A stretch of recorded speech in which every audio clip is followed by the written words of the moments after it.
ఆ మధ్యలో ఒక ఇన్సిడెంట్ జరిగింది మేడం, చెప్తాను.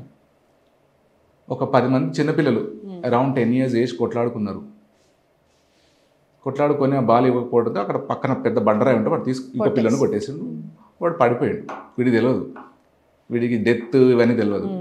సాయంత్రం పోలీసు వచ్చి తీసుకెళ్ళి కూర్చోబెట్టి మాట్లాడితే నువ్వేం చేసావో తెలుసా అంటే, ఏం లేదు బాల్ ఇవ్వకపోతే అది వేసి కొట్టినాను. మరి వాడు చనిపోయాడు కదా అంటే, వాడు చనిపోవడం అంటే ఏంటి అన్నాడు. ఇంకా రాలేదా ఇంటికి వాడు అంటున్నాడు, తెలియదు. సో ఎందుకు ఇట్లా చేసినావు అని పోలీస్ ఇన్వెస్టిగేషన్ చేస్తే, I watched such a scene in one of the TV serials అన్నాడు.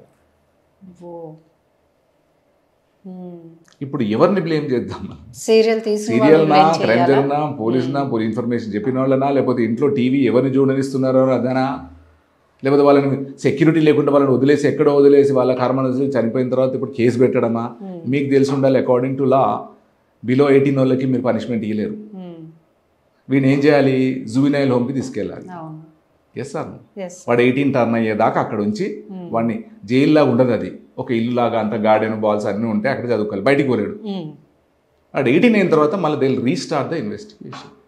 సో ఈ సోర్సెస్ అన్నీ యూట్యూబ్ ఏదన్నా కానీ, ఫోన్ కానీ, ఏది ఇంటర్నెట్ కానీ ఒక చెక్ లేదు.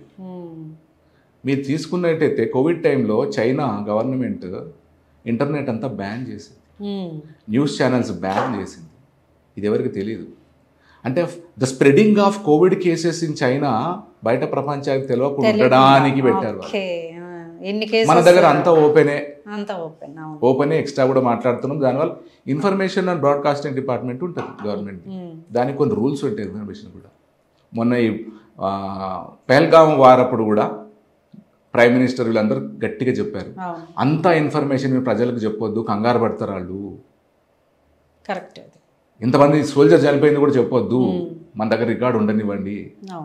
ఎక్కడెక్కడ థ్రెట్ ఉంది, హైదరాబాద్ కూడా థ్రెట్ ఉన్న ప్లేసే, అయినా అందరికి చెప్పకండి.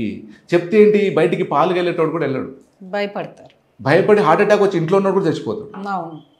మీరు చూడండి, ఈ వార్ జరుగుతున్నప్పుడు హైదరాబాద్లో మనం పొద్దున రాత్రి హాయిగా తిరిగినాం, ట్రాఫిక్ లేదు, సెక్యూరిటీ పెట్టినా కూడా వాళ్ళు ఏమంటారు, అన్ని ఇన్ఫర్మేషన్ అందరికి చెప్పొద్దు ప్లీజ్. మనం చెప్పేది ఏంటంటే ప్రతి ఒక్కటి ఇన్ఫర్మేషన్ అవైలబుల్ పెట్టొద్దు, ఓపెన్గా చెప్పొద్దు ఏది కూడా. దానికి ఒకటి ఎథికల్ థింకింగ్ ఉండాలి, సీక్రెట్.